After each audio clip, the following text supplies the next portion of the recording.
Oakland A's UK. Oakland A's UK. The Oakland A's UK. The Oakland A's UK.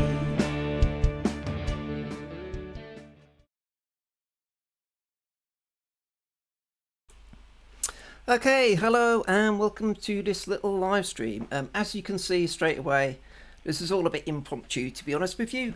So got some nice graphics at least. Hope you enjoy them. Plan was for these live streams to really start doing them from February and hopefully do a couple every week. But given the big news relating to the Houston Astros today, well, I thought I'd jump in straight away. So forgive me if it's all a bit, what's the way to put it? Amateur hour, but you know, that's what it is. It is amateur hour. Whoa. I've already made one error. There we go. Hopefully that's going to work. Okay, so oops. Right, let's get going. See if I can do it properly. Okay, so we should be live on YouTube. I'm just going to have a look on the YouTube channel, and it does look like it's working. So the plan is, I'm Matt, if you don't know me already. And over here on the, there we go, on the right is a chat area. So in theory, you can add chat things. So I'm just going to see if I can do it via my thing too. Hang on a moment. Will it chat? If I could type, that would be a help. Chat should be working. There we go. He's thinking about it anyway. Oh, there we go. Look at that. So yeah, so in theory, if you're on the YouTube page, then you can leave chat comments and they will come through. I've got a moderator thing on it. I've had that in the past with Twitch, whereby I set it live and then suddenly started getting all of these messages about things people wanted to do to my mother. So hopefully we won't get any of that and I won't have to turn it off. But if you'd like to join in with the conversations, do so on the YouTube chat. So we're going to have a look at the big news, and it's developing all the time. So I think I've got the potential and the capabilities to show you the MLB.com page. So let's see if I can get this to work. Here we go. So it's a bit chopped off, I will admit, but here we are. So this is MLB.com. So the Houston Astros have been absolutely hammered by MLB Commissioner Rob Manfred today for their sign-stealing escapades. Jeff Luhnow, their general manager, and AJ Hinch were both suspended for the 2020 season, but it's just been announced about 10 minutes ago that the Astros have decided to sack both of them. Unsurprisingly, really. But that's what's happened. And then if I click on continue reading, maybe that will work. So yes, there you go. Astros general manager Jeff Luhnow and manager AJ Hinch were each suspended without pay for 2020. In the news conference at Minute Maid Park, owner Jim Crane announced that they've both been dismissed. The Astros also forfeit their first and second round draft picks for 2020 and 2021. So that's massive, really. To lose your first two rounds for 2 straight years, big deal in terms of acquiring young talent. They were fined $5 million, which is kind of trifling amount in the circumstances. The other guy who'd already been knocked out, the Astros assistant general manager Brandon Taubman, he was dismissed by the club in October, and they've already kind of banned him even further, basically suspended him from working. But it is a huge penalty, and looking at the ruling itself, you can understand why, really. There's particularly a very damning comment on the culture in the front office, isn't there? I'm trying to find it now. Can't see it. It's probably there somewhere. If you haven't seen it, you can find it. But yeah, very damning on the whole culture at the Astros. And yeah, not good. So let's get back to the main page. So yeah, so what do you think about the penalties? It seems in some ways pretty harsh, but by the same token, the evidence is pretty clear how much they were cheating, how it was a really well considered, if you like, well planned out form of cheating. It wasn't like a one-off or a bit of occasional ad hoc stuff here and there. This was a very calculated plan. And the big news, of course, is that looking at the investigation, Alex Cora, current Boston Red Sox manager, previously the bench coach for the Astros, has been very heavily implicated in it. He is also now being investigated by MLB in regards to his role with Boston when they won the World Series in 2018. So you've got a situation really whereby the Astros won the World Series in 2017 and have found to be cheating, including found to have been cheating in the postseason. Alex Cora left that team, having been one of the main architects of the sign stealing plan. He moves on to the Boston Red Sox, and they then won the World Series in 2018. And then the Astros went on again in 2019 and got to the World Series. So I guess from Rob Manfred's point of view, the only good thing you can say is at least they didn't win the World Series again in 2019, and the Washington Nationals won that Game 7, because this news is extremely bad PR for MLB anyway. But if the Astros had just won the World Series, they were reigning World Series champs, well, boy, that would be huge and would only kind of add to the clamour that is currently going on in regards to stripping the Astros of the World Series. I guess maybe even the Red Sox. It doesn't look like that's really been considered, and I think it should be difficult to do that really, because it would be, what's done is done. It sounds very harsh, but you can't then give the World Series to the teams they beat because they didn't win it at the time either. So I think you just have to accept that it's going to be there in the records books, and I've already seen the mocked up logo of the Houston Asterisks, which is a pretty good one to go with. So there we go. So for the Houston Astros, big first news really is that AJ Hinch and Jeff Luhnow are out, and these are very successful people. AJ Hinch has always come across pretty well as a manager, actually, I think, as a person. So it did seem he didn't have a lot of direct involvement, but he in effect let it go on when he knew it was there. So he's going to have to carry the can, same as Jeff Luhnow. So they're gone.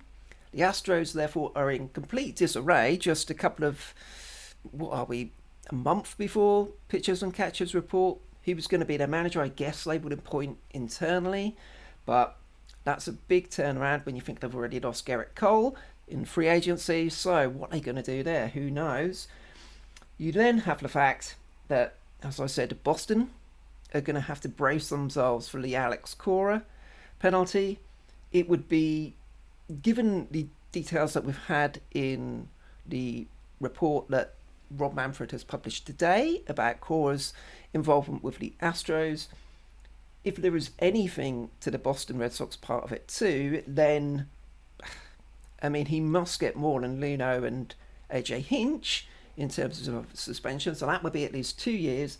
And what do you do if you're the Boston Red Sox? If Houston Astros have decided right there and then, look, we can't condone this, we can't accept this, we have to fire these people, well, it puts Boston Red Sox in a difficult spot, because why wouldn't they do the same? So, yeah, a real huge amount, frankly, of comeback on this whole issue. I have to say, I am a little surprised, but only because I thought there would be some sort of fudge, because that's the way Major League Baseball normally does it. So fair play to MLB Commissioner Rob Manfred in actually going hard at the Astros. It was something a lot of people had talked about, and I've written about myself on my blog, about how you can prevent this, how you can prevent sign stealing with cameras. And the reality is, the only real way you can do it is to hammer people when you catch them with such a harsh penalty that it's just not worth the risk. And it's pretty clear this is a message from Rob Manfred that any team that is thinking about doing this in any way, well, you're taking your careers in your own hands. It is curious in some respects that players have basically been exonerated. Well, not exonerated, but they've been passed over for any penalties. I guess it becomes difficult as to say, well, which players were involved, how much were they involved. You can't penalise every player on the team. You can't suspend them all. That would be funny, wouldn't it? But you can't do that realistically, so I guess you have to let them go. But there we are. It's going to have big implications for the Astros. Now, let's be a little bit selfish about this as A's fans, because the implications for the Astros therefore mean it has some impact on the A's. And with the Astros in disarray, maybe they are a lot more vulnerable than they had previously looked. It does make it all the more disappointing for me that the A's aren't doing more to really push themselves forward this off-season. Signing Tony Kemp today isn't much of an upgrade, I would say. I think he's okay, but he's not much of an upgrade. So you would like to think that with lists going on right now, the A's would think, right, now is our time. Let's go and get a higher class second baseman. Maybe let's go and add another outfielder to really upgrade up there and try to take advantage of the fact that the Astros are going to be in a difficult position this year. Doesn't look like they're going to do it, unfortunately, but that's really what we would want as an A's fan. I guess the other thing we have to point out with all of this from an A's fan point of view is that Mike Fiers was the fire starter in all of this. And this is difficult because I can understand his reasonings for wanting to expose it. He talked about the impact he saw it had on pitchers, particularly young pitchers, seeing them being, really badly hit around and being demoted to AAA. All because he knew that the Astros were stealing signs and taking advantage of them. So I can understand that point of view. However, it's a difficult situation, isn't it? And you look at the A's schedule for the season. So we already know the A's start at home against the Twins. But then the second series of the season at home is against the Astros. And then we first go to Minute Maid Park at the end of April. So it's Friday 24th to Friday 26th, to Sunday 26th. Be interested to see if Mike Fiers is even allowed in the building, won't it?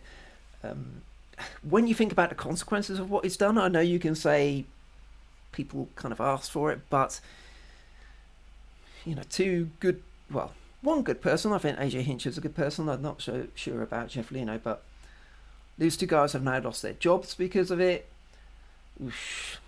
I suspect they won't be very happy with Mike Fiers. If he's pitching in that series, it is an interesting question for you. If Fiers isn't pitching in that series, if it isn't this turn in the rotation, do we even take him?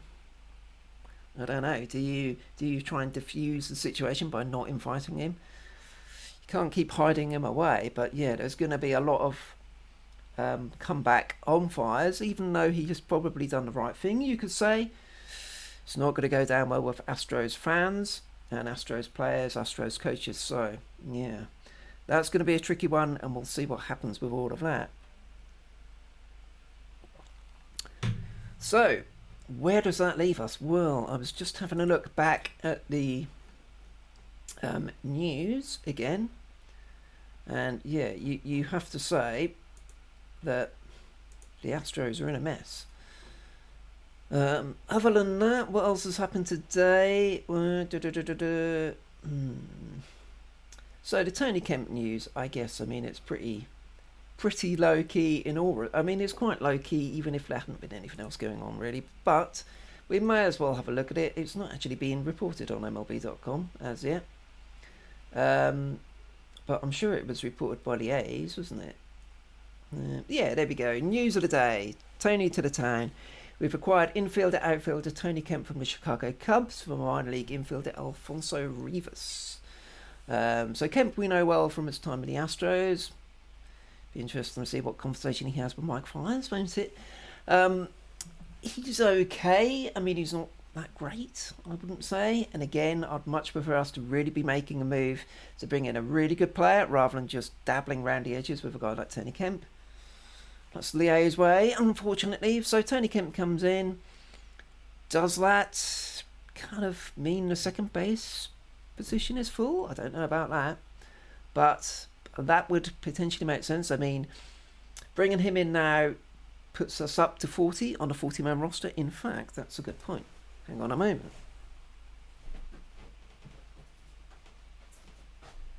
Because you may have seen from previous YouTube videos that I have got my whiteboard. I've upgraded to a bigger whiteboard. Look at that. That's the big news. Let's be honest. That's the really big news. I've upgraded to a big whiteboard. QD special, £7.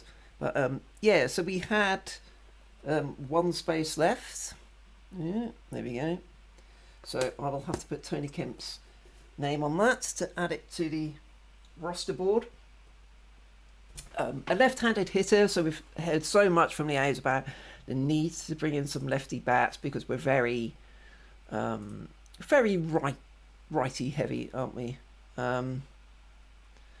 I don't know if we've got anything else going on. I think there is quite a bit going on to try and keep on top of, and it's pretty difficult. Dearie me.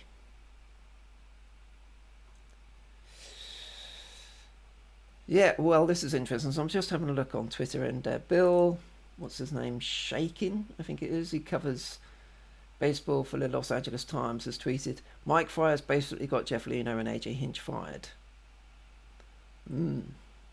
Someone else said he saved baseball. Yeah, dearie me. I'm not sure how you move on from it all, really. I know the idea of Jim Crane immediately coming out and firing Hinch and Leno is to draw a line under it all, but I don't imagine that's not gonna happen very well, is it?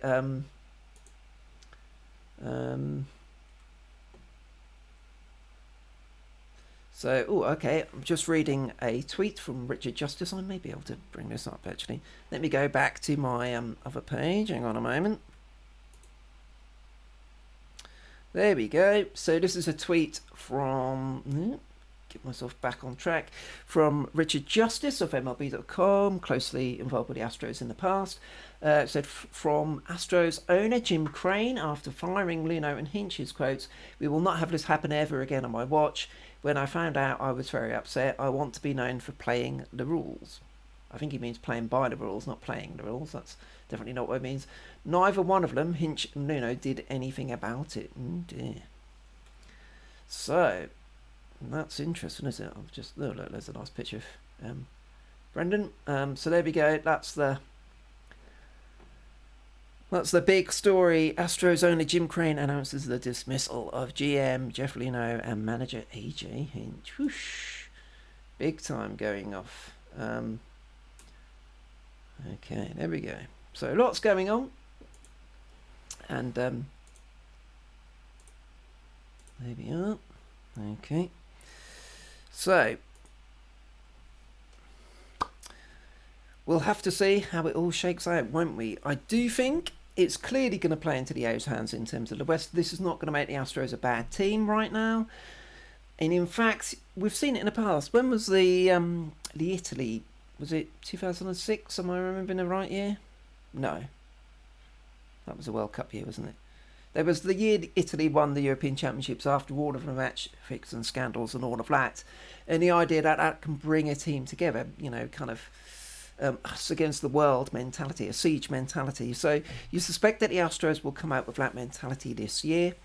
And they've still got plenty of talent, and they'll really have a chip on their shoulder, won't they? So they're going to be coming hard. They're particularly going to be coming hard after fires.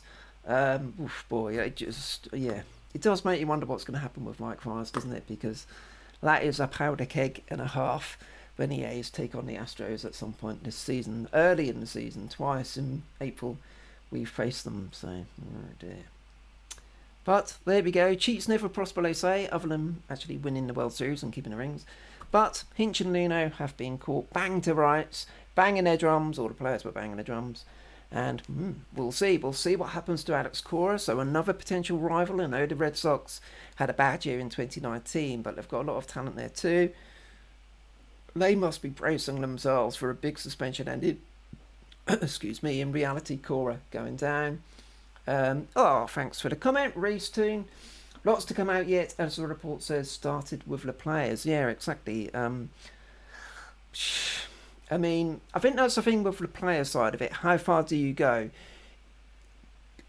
Because if it's, you know, a lot of the players, it seemed like every player kind of benefited in some ways because they were receiving the signs and none of them reported it.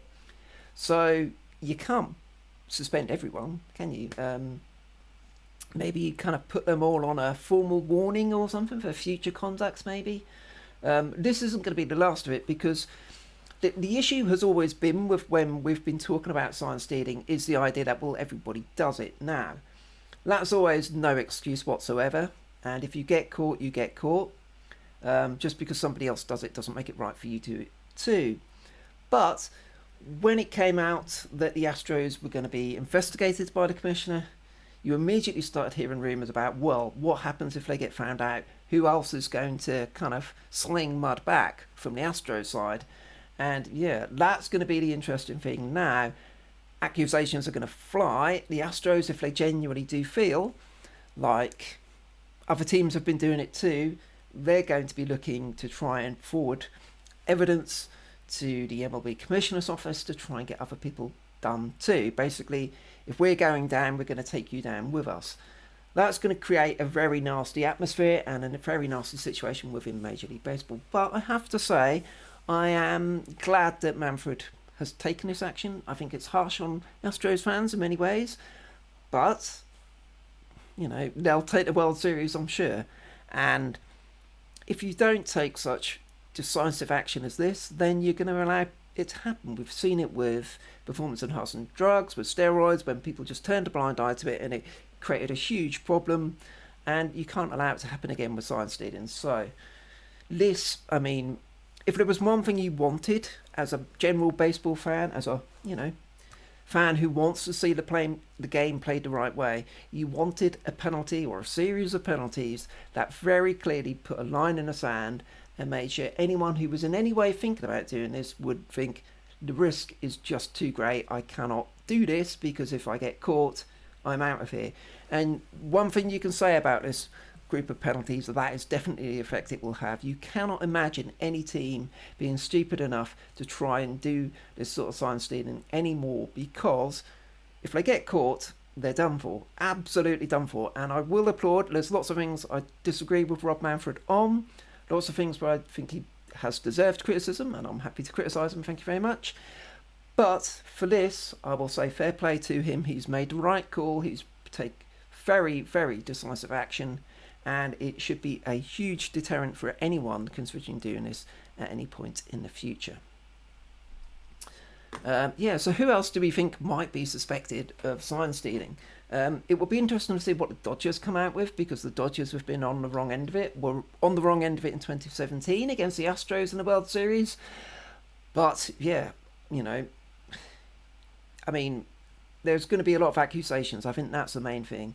How many teams have clean hands in this? You would like to think that the A's haven't done it, and I don't say that from simply a biased A's fan point of view, but just from the point of view for Mike Fiers to take the step to not only report it to The Athletic, but to be prepared to have his name put to the statement.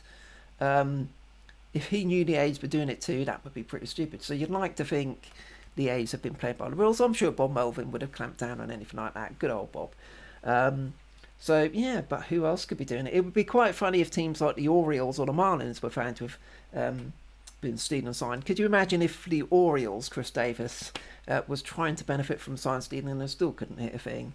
That would be pretty funny, actually. I wouldn't ban him in that case. I would say, that's so funny, I'm going to allow you to get away with it. But with the case of the Astros, that's the whole point. They've won a World Series, they got to another World Series in 2019, they've been one of the best teams in baseball. You can't allow these guys to cheat. And you can almost look back again at the performance enhancing drug situation, whereby a lot of the people that got caught, Barry Bonds being kind of the poster boy for all of this, he was a fantastic player. Nobody thinks that Barry Bonds was a Hall of Fame caliber player because of drugs. He was an incredible player, and in your head you just think, why would you do it? Why would you and same with Alex Rodriguez. Why would you do this? You're so good anyway. You don't need to cheat. And that's a big thing when you look at the Astros. You look at the amount of talent. Do you think that the Astros got to a World Series because of sign stealing? No, they're a fantastic team. But I think from there you go back to that quote from Rob Manfred, which I am going to try and find, because I couldn't find it earlier, but I'll do my best to find it now. Here we go. So there was a thing about the the culture. Okay.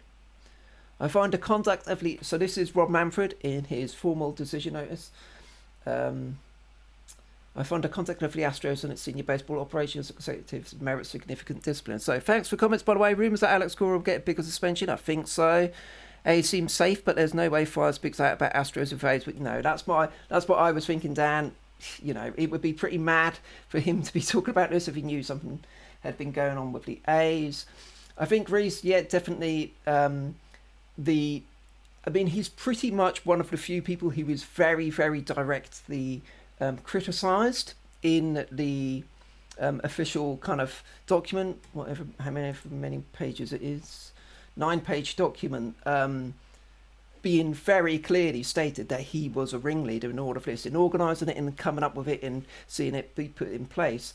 So even without any of the Boston Red Sox rumours, he's in big trouble. With the fact that they're also investigating him with Boston, I mean, it's horrible. It's horrible when you think he helped the Astros win in 2017. He then moved to the Red Sox as manager and they won a World Series in 2018. It really puts a big black mark over that 2-year period, doesn't it? Because you've got these teams that have won the World Series, and for all of the great talent, and certainly it's not down to sign stealing, but everyone on the Astros roster that year, everyone on the Red Sox roster who won a World Series and has got the ring, they're going to have to wear the stain of this, the stain of sign stealing, and the stain that they didn't win fairly. They didn't do it the right way. And, you know, whether some people care about that, I guess some people won't. I guess some fans won't. But, it really puts a big black mark on the accolade of winning the World Series and how it's going to be looked at in years to come. So, we'll have to see. Let me try and find this quote for you. Here we go. So this is on page 6 of the Astros decision. I may be able to bring it up for you. Let's see. Let's see if I can bring this up for you. Here we go. It's a bit small, I'll admit. But it says here, finally, let me go to it. So, finally, I will make some general observations regarding the Astros Baseball Operations Department that were gleaned from the 68 interviews by investigators conducted, blah, blah, blah. Like many clubs with very experienced individuals running the baseball operations departments, blah, blah, blah, blah, blah. Where does it go? But while no one... It's this bit here, isn't it? Starting here. But while no one can dispute that Leono's Baseball Operations Department is an industry leader in its analytics, it is very clear to me that the culture of the Baseball Operations Department, manifesting itself in the way its employees are treated, its relations with other clubs, and its relations with the media and external stakeholders, has been very problematic. At least in my view, the Baseball Operations Department's insular culture, one that valued and rewarded results over other considerations, combined with a staff of individuals who often lacked direction or sufficient oversight, led at least in part to the Brandon Tolberman incident and the club's admittedly inappropriate and inaccurate response to that incident, and finally to an environment that allowed the conduct described in this report to have occurred. There you go. So, I mean... It's hard to imagine a more damning statement about a group of people than that from the MLB Commissioner's Office, who's basically saying, Rob Manfred, the Commissioner of Baseball, is basically saying that the Astros front office was pure poison, I would say. And to be fair, we've heard it before. We've heard it before initially when rumours of sign stealing were there. We've heard it before in respect of the them signing... Who did they sign? Roberto Osuna, when he was under a domestic violence suspension. They took advantage of that, seeing his stock was low in terms of his trade value, so they got him cheap solely because of that domestic violence suspension and didn't care about the impact of that. He was a good pitcher, they just wanted to win. We've seen it then in the Tolberman incident where he, banged on about that to several female reporters in the clubhouse, one of whom was wearing a domestic violence bracelet or wristband or something, and saying how great it was that they'd signed Osuna. Their response to that, as mentioned in Rob Manfred's comment, was absolutely disgraceful, to try to discredit the people who'd reported it. Absolutely horrible stuff. And you've just seen it all over the place. You do get the impression that it was an environment in which anything goes so long as it helps you win. And we all want to win. We all want to see our team winning a World Series. But, you know, what glory is there in winning if your winning culture means basically pure poison? The way you treat people, that was the key thing here. It was, you know, let me go back to it. Manifesting itself in a way its employees are treated, its relations with other clubs, its relations with the media and external stakeholders. So there was that incident last season around Justin Verlander, and he had a beef with one of the Detroit reporters, so they refused to allow the Detroit reporter into the clubhouse for the media thing, which went completely against MLB protocols on media access. But again, it was that kind of attitude of, well, we're the Astros, we can do whatever the hell we like. Well, there we go. That attitude has been pretty clearly knocked on its head, hasn't it? Well, let's see. But you would think so, because yeah, they're in absolute disarray, and you do feel like Jim Crane's actions, the owner of the Astros, have been very quick, and you do feel like he's probably taken it to heart that it's a very, very poor reflection on him as an owner, and as a proud owner of the Astros, to see this being done effectively in his name. And I think the quick actions to sack two people who have been very successful for him, two people who are clearly very, very good at their job. And again, particularly Hinch, I would say, and I think I saw it was Susan Slusser, I think, said, it may not have been Susan, I think it was Susan, tweeted that, she thought it was a shame because Hinch is a good guy, basically, and has a very good reputation as a person and a manager. So, you can say, well, he shouldn't have stood by and let it happen, and that's fair comment. But, it's such a difficult situation, and the Astros decided to kind of cut ties with those people to try and not sweep it under the carpet, but to draw a line under it and say, that was the culture then, we are making a clear break from that, and we are going to be different from now on. But what sort of future do they have? And now this isn't at all to bury the Astros and say they're not a very good team still, because they still are. But one of the big keys with the Astros over the past few years has been the way they've drafted players, the way they've brought players through.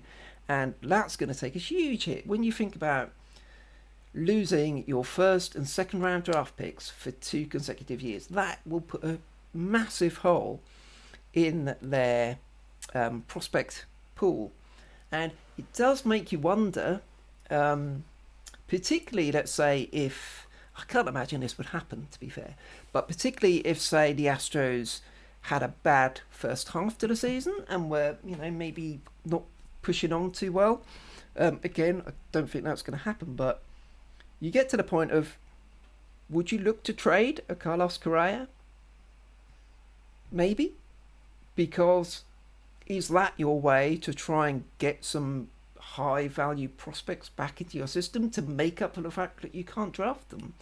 Would they even have to think about trading away Alex Bregman? It seems impossible, but if you don't trade away someone like Bregman, someone like Correa, I know Correa's kind of stock seems to have fallen a little bit, but I'm not really sure that's deserved. It's mainly been injuries that have held him back, but maybe you're going to have to do something like that. You're going to have to cut ties with one of your excellent young players to get a quality group of prospects back to make up for the fact that you won't have those first round draft picks or second round draft picks. Could we even see with Alex Bregman? Now, I don't think they're going to trade Alex Bregman, but if we try to look at this and try to think outside the box, we've seen a lot of teams are going after third baseman. We've got Josh Donaldson, former A, who's out there on the free agent market. Still seems most likely to me that he will go back to the Braves, but at the same time, if he was going to, why wouldn't they have ponied up the money already? So there are lots of teams looking at Josh Donaldson. Once we hear the news about Chris Bryant and his grievance against his service time clock being kind of manipulated, and it looks like he's going to lose that, even though the Cubs were guilty of sin, frankly. But so, there's a real market out there for third basemen. So what would you get for Alex Bregman if you tried to trade him? You would get a hell of a lot. And maybe they have to consider doing something like that to bring in some premium top level young prospects to make up for the fact that they're not going to be able to draft those guys for the next 2 years. We shall see. What do you think? Any ideas? I'm going to have a quick look because, of course, I need to have a look around.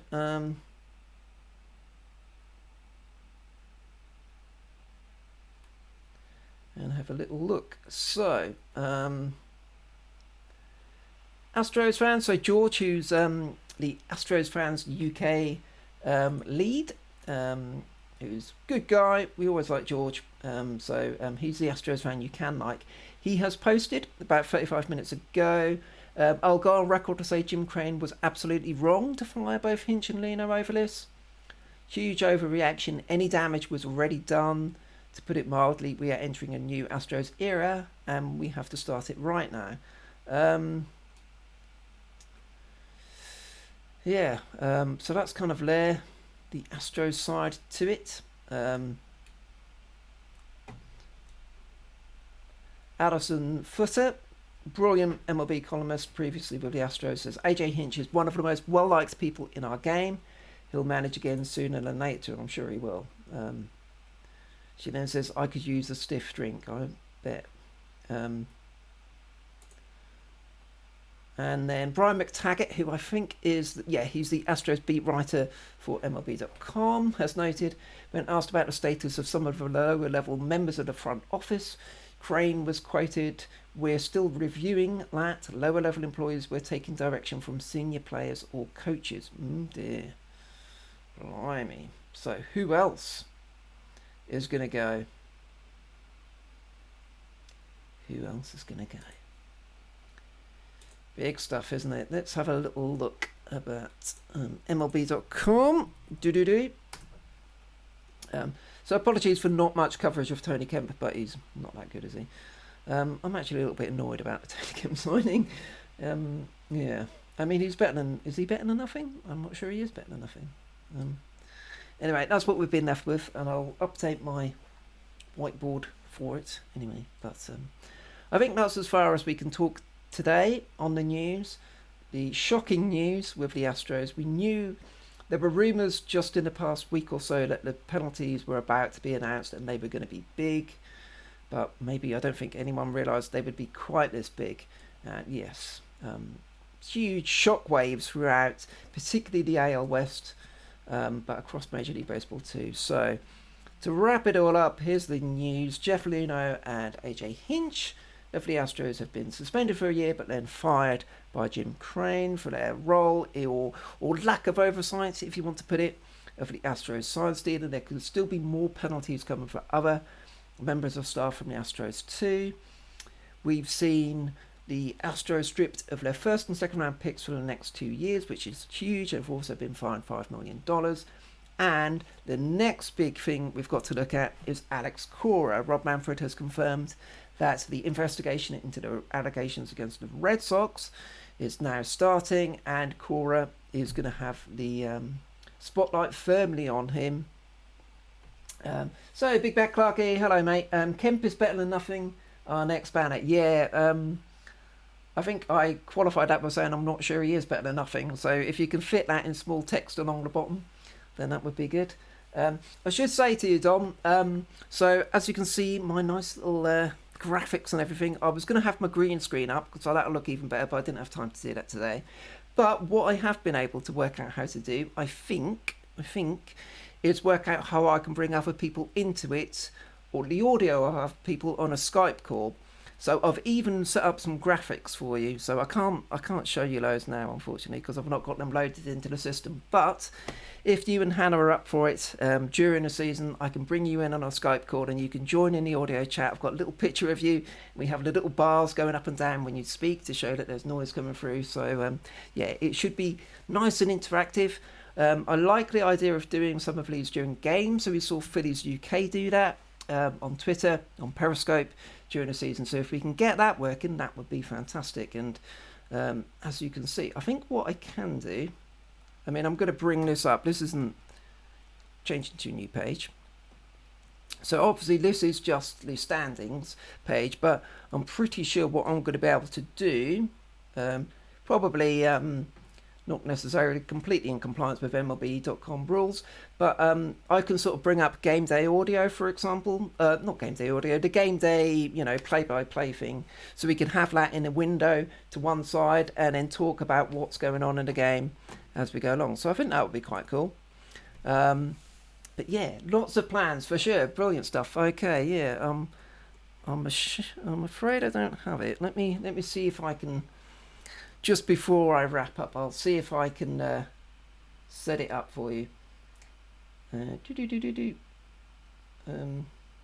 Seems like there will be a second base tryout in spring training. Kemp, Pinder, Mateo, Barreto, Noisy. If no one separates from the pack, they'll likely start the season platooning. Yeah. I mean the. I think it's good that we've got options there. Noisy certainly showed promise. He's always looked like a good bat, and he certainly seems comfortable at second base. Clearly, he's not going to. There's no space for him at third base, which is his more natural position. But I think the only thing with Noisy is that he's got minor league options left, and it's annoying when that comes into it. We saw it again last year with Daniel Mengden, didn't we? When if you've got a minor league option, it's easy for you to be the guy who's the odd man out. So that might happen.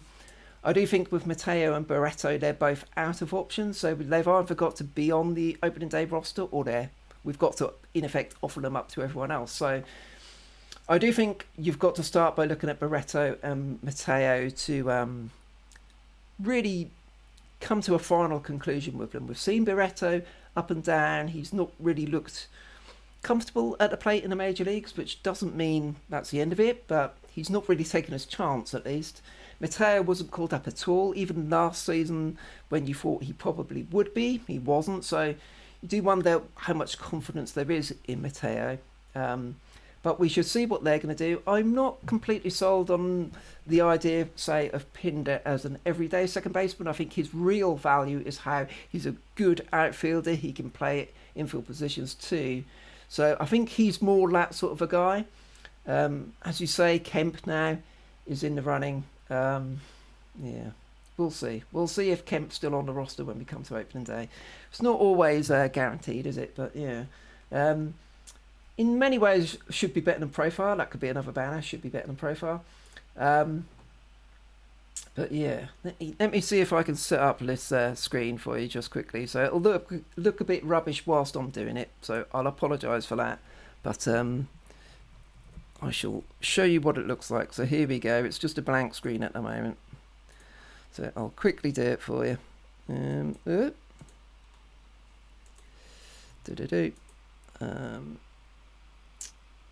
So we are bringing up, where are we? Here we go. So we've got that there. I need to add my Logi camera. There we go. Hey, that's a bit big. There we go. Something like that. And then I can bring in another one. Here we go. Which would look like that. There we go. So you can go there, and then we can bring up the banner and all of that sort of stuff. And yeah, that would be it. So there'd then be bars beneath your name, Dom. So when you speak, it shows the sound wave that you're speaking. So yeah, like the picture, hopefully. But yeah, that's what I found. Anyway, that's what it would look like. So yeah, so I'm planning to do lots more streaming during the season. I'll start doing it probably once pitchers and catchers report. So as I mentioned earlier, this was going to start off in February, but there was so much news today that I thought, why not give it a go? Looks a bit of a mess behind me, but never mind that. Green screen is up next time, and yeah, should all look good. So thanks a lot for anyone who's been watching live. It looks like there's been a few people out there. Particularly thank you to everyone joining in on the chat. Dan Williams, Dom's been on, Reese was on too. So yeah, really grateful for that. That's one thing I really like about the YouTube side of it. Periscope is okay and it gets stuff out there kind of more easily on the Twitter feed, but the integration with chats directly on the screen isn't so good. So that's why I'm probably going to do it more on YouTube. There's lots more options you can do. Periscope is kind of a fairly basic streaming platform, really. That's what it's intended for. Whereas YouTube, we've got a lot more options. So I can make it look a bit fancier and I can do a bit more. And yeah, I'll be reviewing the recording of this and then kind of moving it along in terms of building on this first attempt. But it's been fun to do it. Off the cuff a bit. Just had a few notes on my notepad. But yeah, seems to have been fun. Blimey, it's nearly been an hour. So there we go. If you've been watching on repeat, you've probably watched quite a bit of rambling from me, so I'll apologise for that. Maybe I should cut it up and do a highlights package for you. I'll think about that later in the week. But yeah, thanks a lot for joining in. As I mentioned, we'll be doing lots more of leads during the season, particularly starting when pitchers and catchers report, and we should have some more news about the A's then. And then we'll start doing them during spring training, maybe even doing a few spring training games. Thumbs up from Reese, thanks. Good to have you along. And so if you're not subscribed already to the YouTube channel, subscribe to Oakland A's UK. All of our other social medias are at Oakland A UK. The only reason YouTube isn't at the moment is because you have to have at least 100 subscribers before you can do a custom URL. So spread the word. Let's get us over 100 subscribers so I can update the name of the channel. And yeah, follow along, subscribe to the YouTube channel, so then you'll get notifications when I go live. I'll be touting it beforehand like I did today on the Oakland Day UK Twitter account too, so that'll be a nice kind of heads up for you that there's going to be a live stream. And we'll hopefully do, once the season's going, we'll hopefully do a couple of weeks talking about the games, maybe talking during the games, talking about all the news, and basically having a good time chatting away with A's fans here in the UK and anywhere else in the world. So hopefully it'll be a lot of fun. I'm certainly looking forward to doing it and adding these live streams to all of the videos that I normally put on YouTube. And yeah, should be a lot of fun. So thanks to everyone for joining in on this first one. And don't know when the next one will be, probably in a couple of weeks. But if there's some more big news, hey, maybe we'll sign another, maybe another Tony Kemp style signing. Then we'll maybe jump on again. But again, thanks very much for joining in for this one. And I'll see you around next time, maybe in a couple of weeks or so, if not sooner. And yeah, maybe it'll be a bit more professional, sort of, maybe. Don't know, probably asking for too much. But again, thanks a lot for watching, and check out our Oakland A UK accounts on Twitter, Facebook and Instagram, and subscribe here to the YouTube channel. I'm Matt Smith. Cheers for now. Hey, there you go, amateur hour, wrong button. See you later.